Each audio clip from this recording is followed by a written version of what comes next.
Money laundering और दहशतगर्दी की माली मुआवनत की रोकथाम के आलमी अदारे financial action task force FATF ने 25 फरवरी को ख़त्म होने वाले इजलास में पाकिस्तान को एक बार फिर ग्रे लिस्ट में रखने का फैसला किया है और पाकिस्तान को इस लिस्ट से निकलने के लिए मजीद 3 नुकात पर तवज्जो देने की हदायत की है।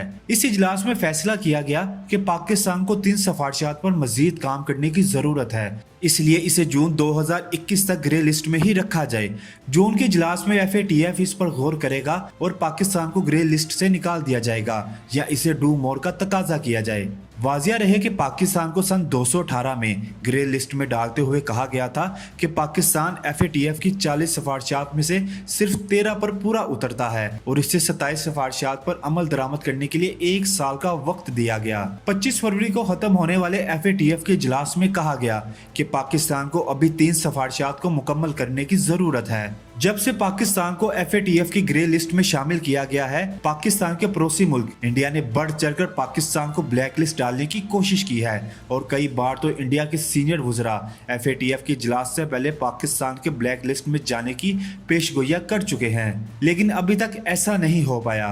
FATF के हालिया इजलास की जो इतलात सामने आई हैं, इनके मुताबिक इस इजलास में पाकिस्तान के रवायती हरीफ इंडिया से भी बढ़ चढ़कर यूरोप के एक बाअसर मुल्क फ्रांस ने पाकिस्तान को FATF की ग्रे लिस्ट से निकालने की मुखालफत की है। फ्रांस की तरफ से पाकिस्तान की खुलकर मुखालफत की वजह क्या है? क्या इसके पीछे फ्रांस और इंडिया के साथ होने वाले दफाई आलात की फराहमी के मुआहदे हैं या हालिया महीनों में पैगम्बरे इस्लाम के तौहीन अमेज खाकों की दोबारा नुमाइश पर पाकिस्तान की हुकूमत का रद्द अमल है? अगर पाकिस्तान के हवाले से फ्रांस के रवैये को इंडिया के साथ ऐसी दफाई साजो सामान की फरोख्त की रोशनी में देखा जाए तो फ्रांस की मुखालफत की वजह सामने आती है। उन्होंने कहा, फ्रांस इंडिया के साथ अपने तिजारती मुआहदों को बढ़ाने की गर्ज से ऐसे काम कर सकता है जिससे इंडिया खुश हो। ऐसा लगता है कि पाकिस्तान के हवाले से हिंदुस्तान और फ्रांस एक ही सफ़े पर हैं। इंडिया ने हाल में फ्रांस से दफाई पैदावार के मुतादिद मुआहदे किए हैं, जिनमें जदीद जंगी तैयारे राफेल का सौदा भी शामिल है। पाकिस्तान को अपनी सूरत हाल को समझते हुए आगे बढ़ने की ज़रूरत है और इस गर्ज से इसे यूरोपीय यूनियन के साथ अपने ताल्लुकात पर तवज्जो देनी चाहिए। उन्होंने कहा कि ऐसा देखा गया है कि कई बार फ्रांस की पॉलिसी यूरोपीय यूनियन की पॉलिसी से मुताबिकत नहीं रखती।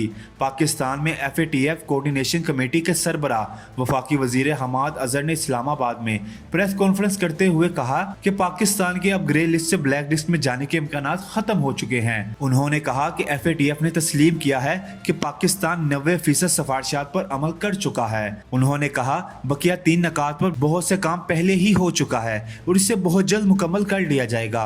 उन्होंने कहा कि पाकिस्तान के पास मौका था कि वो कोविड की आलमी वबा की वजह FATF के इस इजलास में रिपोर्ट जमा न कराता, लेकिन पाकिस्तान ने ऐसा नहीं किया।